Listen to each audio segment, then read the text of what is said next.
हर इंसान के अंदर कुछ राज छुपे होते हैं, कुछ ऐसे राज जो बहुत वक्त बाद खुलते हैं। ये कहानी रामपुर गांव की है। बरसात का मौसम था और आसमान में बिजली कड़कने की आवाज हर तरफ गूंज रही थी। उसी गांव में दूर कहीं एक छोटा सा ढाबा था जहां कुछ ही लोग जाया करते थे। आज भी वहां कुछ लोग बैठे मौसम का मजा ले रहे थे। रामू भाई, क्या मस्त मौसम है। इस मौसम में तो इस तरह ढाबे की चाय में अपना ही मजा है। हाँ, सही कह रहा है। ऊपर से रात के इस वक्त बिजली भी चली जाती है। ये अजीब मजाक है यार। लेकिन जो भी हो, इस वक्त यहाँ साथ में बैठकर एक अलग ही मजा आता है। सच में मेरा तो दिल करता है कि बरसात के इस मौसम की ये पूरी रात यहीं पर गुजार दूं, यहाँ बैठकर ये पकौड़े, चाय और दोस्तों के साथ। इस सब का मजा ही कुछ और है। और तू एक बात भूल रहा है, जब साथ में रामसुख चाचा की कहानी भी हो जाती है तब तो मजा डबल हो जाता है। वैसे ये चाचा के किस्से सिर्फ झूठी कहानियां नहीं होते, बल्कि उनके सारे किस्से सच होते हैं। अरे छोड़ो भाई, मुझे तो नहीं लगता कि रामसुख चाचा की कहानियां सच होंगी। आजकल के दौर में ऐसा कहाँ होता है, ये भूत, चालवा वगैरह। वो तो तू इन सारी बातों पर यकीन नहीं करता, इसलिए ऐसा कह रहा है। लेकिन सच्चाई तो ये है कि ये सारी बातें सच होती हैं। लेकिन ये रामसुख चाचा तो अभी तक नहीं आए। मैंने तो कहा भी था कि थोड़ी देर में ढाबे आ जाना। अच्छा, शोर मत करो। चाचा बस आते ही होंगे, तब तक हम अपना गपशप लगाते हैं। वो लोग हंसी मजाक कर रहे थे और उनकी बातों के साथ ही आसमान में बिजली के गरज गूंज रहे थे। और तभी वहां पर रामसुख चाचा ढाबे पर आ जाते हैं। अरे ये लो, रामसुख चाचा भी आ गए। अब तो इस बरसात का मजा आएगा। लगता है कि तुम सबको मैंने आज बहुत इंतजार करवाया। हाँ चाचा, आप सही पकड़े गए। हम आपका ही इंतजार कर रहे थे। लेकिन क्या हुआ, आज इतनी देर क्यों हो गई?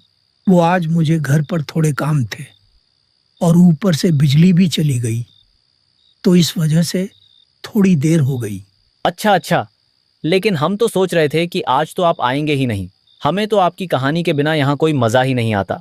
मुझे भी यहाँ पर तुम लोगों से बातें करने में बहुत मजा आता है। अच्छा चाचा, हमारी चाय और पकौड़े तो आ गए हैं, बस आपका ही इंतजार था।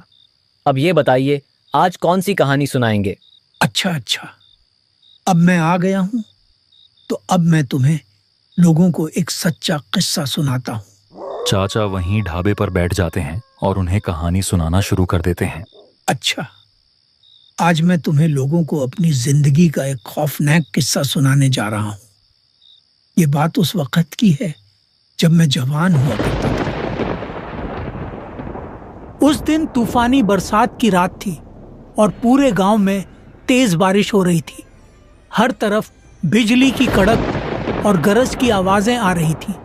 और उसी तूफानी रात को मेरी अम्मी की तबीयत भी खराब हो गई। उनका इलाज और दवा दूसरे गांव में रहने वाले डॉक्टर के पास थी। माँ, मैं अभी जल्दी ही आपकी दवाई लेने जाता हूँ।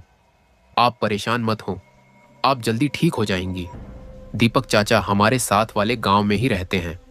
नहीं बेटा, तुम क्यों इस बरसात में जा रहे हो? मैं ठीक हूँ, कल दवाई खा लूँगी। अभी मौसम देखो कितना ख़राब है और रात भी कितनी गहरी हो गई है। नहीं माँ, ये बारिश तो रोज ही होती है और आप फिक्र मत कीजिए, ये थोड़ी देर में बंद हो जाएगी। मैं जल्दी ही दवाई लेने जा रहा हूँ। रास्ते में अगर कोई रिक्शा मिल गया तो उसी में चला जाऊंगा। उस रात मेरी माँ ने मुझे बहुत रोका, लेकिन मैं उस रात अपनी माँ के इलाज के लिए दूसरे गांव की तरफ जाने लगा। बाहर तेज बारिश का सिलसिला जारी था और उस वक्त गांव का एक भी आदमी वहां नहीं था। मैं बस आगे चलता ही जा रहा था। ये बारिश तो और भी तेज हो गई है। मैं दूसरे गांव तक कैसे पहुंचूंगा? लेकिन जो भी हो, मुझे माँ के लिए वहां पहुंचना ही होगा। मैं बस चलता ही जा रहा था और अब जैसे जैसे रात काली होती जा रही थी, बारिश उतनी ही तेज होती जा रही थी। बारिश की बूंदें मेरे जिस्म पर ऐसे पड़ रही थीं जैसे कोई छोटे छोटे छुरे चुभा रहा हो। रात के उस सन्नाटे को चीरते हुए मैं आगे बढ़ता गया। तभी मेरी नजर आगे एक जगह पर पड़ी। वहां एक आदमी रिक्शा लिए जा रहा था। मैंने जोर से आवाज लगाई तो वो रुक गया और मेरे पास आकर खड़ा हो गया। जी भाई, क्या हुआ? कहाँ जाना है? इतनी रात को इस बारिश में यहाँ क्या कर रहे हैं? इस वक्त तो यहाँ कोई जानवर भी नहीं निकला होगा। भाई, मुझे इस साथ वाले बिलासपुर गांव जाना था। वहां जो डॉक्टर रहता है उससे अपनी माँ के लिए दवाई लेनी थी। क्या क्या कहा तुमने? तुम्हारा दिमाग ठीक है? इस बारिश में बिलासपुर गांव जाने की बात कर रहे हो? लगता है तुम उस गांव की खबरों से अनजान हो। क्या तुम यहाँ नए हो? हाँ, हम यहाँ कुछ समय पहले ही आए हैं। लेकिन आप इस तरह क्यों कह रहे हैं? क्या हुआ वहाँ? क्या बात है? अरे ये पूछो कि क्या नहीं हुआ। तुम ऐसा करो कि इसी वक्त वापस लौट जाओ और इस बारिश की रात में उस गांव की तरफ बिल्कुल भी मत जाना, वरना पछताओगे भाई। बस मैं जा रहा हूं अपने घर, तुम अपना रास्ता नापो। लेकिन भाई सुने तो। वो रिक्शे वाला तो उस जगह का नाम सुनते ही फौरन भाग गया। लेकिन मुझे उस वक्त कुछ भी समझ नहीं आया, क्योंकि मैं अपनी माँ के लिए बहुत परेशान था। इसलिए मुझे तो बस वहां जाना ही था। उस आदमी की बातों को नजरअंदाज करके मैंने दोबारा चलना शुरू कर दिया। मैं जब जा रहा था तभी उस रात की तेज बारिश में मुझे एक अजीब सी काली बिल्ली पेड़ पर बैठी नजर आई। मैं जाकर उस पेड़ के पास खड़ा हो गया, लेकिन वो बिल्ली न तो हिली और न ही भागी। वो बस एक अजीब ठहरी हुई नजर से मुझे देख रही थी, जैसे कि वो मुझे कुछ कहना चाह रही हो या मुझे किसी खतरे से रोक रही हो। उसी पल आसमान में बिजली जोर से कड़की और बारिश और भी तेज हो गई। मेरा दिल अचानक जोर से धड़कने लगा। मैंने बिना एक पल गंवाए वहां से कदम खींच ली और जल्दी से दूसरे रास्ते पर चलने लगा।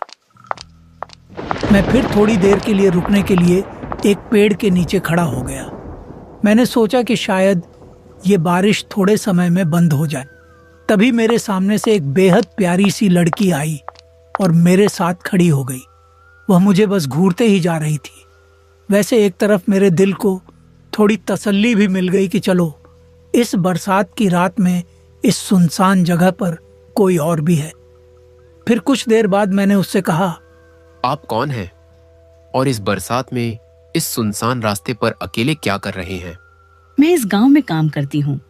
मेरा घर इसके साथ वाले गांव में है। मुझे आज देर हो गई थी और मैं घर जा रही थी, लेकिन आधे रास्ते में ही मैं फंस गई। ये तेज बारिश शुरू हो गई, जो कि अभी तक बंद होने का नाम ही नहीं ले रही। अच्छा। वैसे मुझे लगा था कि शायद मैं ही इस सुनसान जगह पर अकेले जा रहा हूं, लेकिन अब थोड़ी तसल्ली हो गई कि आप भी उस गांव की तरफ इसी रास्ते पर हैं।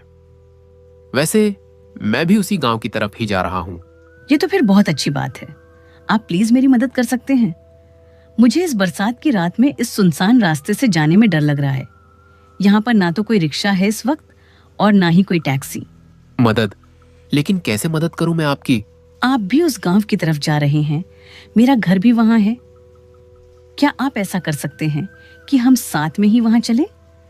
आप पहले मुझे जल्दी से वहां छोड़ दीजिए, फिर आप अपने रास्ते चले जाइए। प्लीज, मैं अकेले नहीं जा पाऊंगी।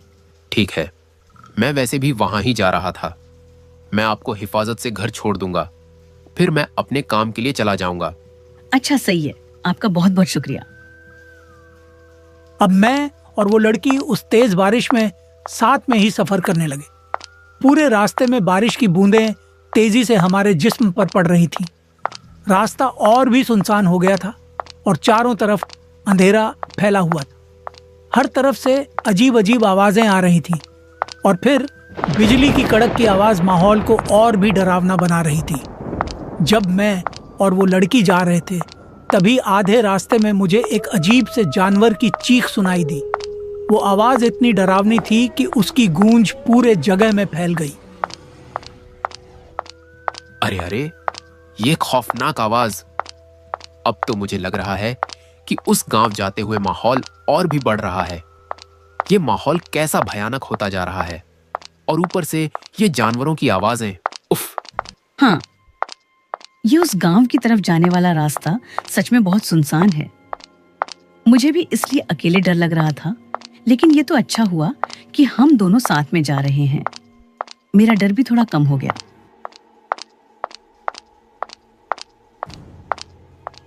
तभी चलते चलते अचानक मुझे वहां पेड़ों के सामने एक अजीब सा साया नजर आया, जैसे कोई वहां खड़ा हो। लेकिन जब हम धीरे धीरे करीब पहुंचे तो वह बिजली की आवाज के साथ ही गायब हो गया। वह लड़की तो बस चुपचाप आगे जा रही थी, लेकिन मैं रुककर उससे बोला, ये साया देखा आपने? यहाँ कोई खड़ा था, लेकिन अब तो कुछ भी नहीं है। नहीं तो, मैंने तो कुछ नहीं देखा, वहां तो कुछ भी नहीं था। आपको बस वैसे ही वहम हुआ होगा। उस लड़की की ये बात सुनकर मैं थोड़ा हैरान हो गया और एक तरफ मुझे भी लगा कि शायद ये मेरा ही वहम था। इसलिए मैं और वह लड़की दोबारा आगे बढ़ने लगे।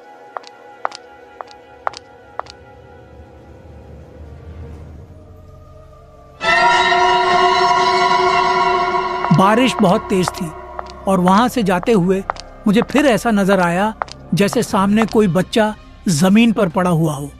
लेकिन जब हम करीब पहुंचने लगे तभी बिजली की तेज आवाज के साथ वहां भी कुछ नहीं था। लेकिन इस बार मैंने उस लड़की से कुछ नहीं कहा, क्योंकि मुझे लगा कि शायद इस बार भी ये मेरा ही वहम हो, क्योंकि वह लड़की इस बार भी बिल्कुल खामोश थी।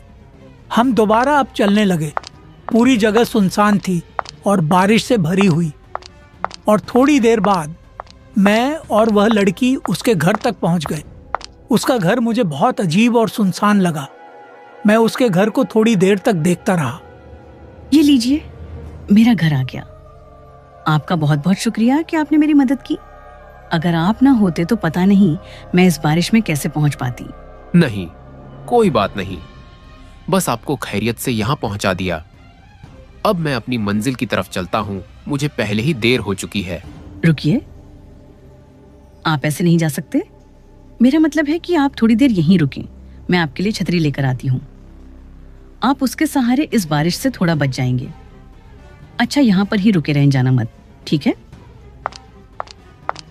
वो लड़की यह कहकर अपने घर की तरफ जाने लगी और मैं उसकी प्रतीक्षा करने के लिए वहीं रुक गया। इंतजार करते करते बहुत देर हो गई, लेकिन वो छतरी लेकर अब तक बाहर नहीं आई थी। इसलिए मुझे बहुत अजीब लगा। ये इतनी देर क्यों कर रही है? उसने तो कहा था कि बस थोड़ी ही देर में आ जाऊंगी, लेकिन अभी तक नहीं आई। मैंने सोचा कि मैं जाकर खुद ही देख लूं, तो मैं फौरन उसके घर की तरफ जाने लगा और वहां जाकर मैंने आवाज लगाना शुरू किया। सुने, मैं आपका इंतजार कर रहा हूँ, कहाँ हैं आप? घर में सब ठीक तो है ना? मैंने जैसे ही उसे आवाज लगाना शुरू किया, तभी थोड़ी देर बाद उस घर से एक बूढ़ा आदमी बाहर निकला और मुझे अजीब सी डर पैदा कर देने वाली नजरों से देखने लगा। अरे, आप कौन हैं? और वो लड़की कहाँ गई जिसे मैं अभी अभी यहाँ तक छोड़कर आया हूँ? कौन लड़की? मैं यहाँ रहता हूँ और मैं अकेला ही रहता हूँ। यहाँ कोई लड़की नहीं रहती। अरे, ऐसा कैसे हो सकता है? मैंने खुद उसे अभी यहीं छोड़ा था। वो कह रही थी कि मेरे लिए छतरी लेकर आएगी। एक मिनट रुको, तुम पहले ये बताओ कि कैसी लड़की थी और उसने तुम्हें क्या कहा था? उसने लाल रंग की साड़ी पहनी थी और बहुत खूबसूरत सी लड़की थी। कह रही थी कि इस गांव तक मुझे पहुंचा दो, अकेले मुझे डर लग रहा है।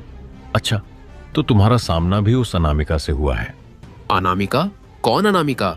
अनामिका वो है जो बरसात की रात में निकली थी और आधे रास्ते में तेज बारिश शुरू हो गई थी। उसने बहुत से लोगों से मदद मांगी, लेकिन किसी ने उसकी मदद नहीं की। इसी वजह से जंगल जाते वक्त एक खौफनाक जानवर ने उसे मार दिया। इसके बाद वह एक चहलावा बन गई और अब गांव में घूमती रहती है। बरसात की रात में जो भी निकलता है, पहले वह उससे मदद मांगती है। जो उसके मदद करने से इनकार करता है, वह उसी वक्त उसे अपना शिकार बना लेती है। मैं उसकी बात सुनकर ऐसा सुन्न हो गया जैसे मेरे अंदर से रूह ही निकल गई हो। मुझे अब कुछ भी समझ नहीं आ रहा था, नहीं ये कि वो आदमी सच बोल रहा है या झूठ, और नहीं ये कि वो लड़की सच में चहलावा थी या क्या। मैंने और कुछ नहीं सोचा और जल्दी से वहां से जाने लगा। मैंने उससे एक भी बात नहीं की और बस वहां से निकल गया। लेकिन तभी चलते चलते जो मैंने देखा, उसे देखकर मेरे पैरों तले जमीन खिसक गई। मेरे सामने वही लड़की हवा में खड़ी थी, लेकिन उसका सिर्फ शरीर था सिर बिल्कुल नहीं था। फिर वह डरावनी आवाज में कहने लगी, आपका बहुत बहुत शुक्रिया, आपने मुझे घर पहुंचाया और मेरी मदद की। उसकी आवाज सुनकर ही मैं डर के मारे वहीं जमीन पर गिर पड़ा और बेहोश हो गया। जब मेरी आंख खुली तो मैं अपने घर पर था और मेरे सामने मेरी माँ बिल्कुल ठीक खड़ी थी। उनकी दवाई भी वहीं रखी थी। मतलब उस वक्त माँ के लिए दवाई भी आ गई थी और मैं भी सही सलामत घर पहुंच गया था। माँ ने मुझे बताया कि कुछ गांव वालों ने मुझे रास्ते में बेहोश पड़ा देखा और मुझे घर पहुंचा दिया। अगर मैं उस रात उस लड़की की मदद न करता तो मुझे खुद नहीं पता कि मेरे साथ आखिर क्या होता, लेकिन मैं बच गया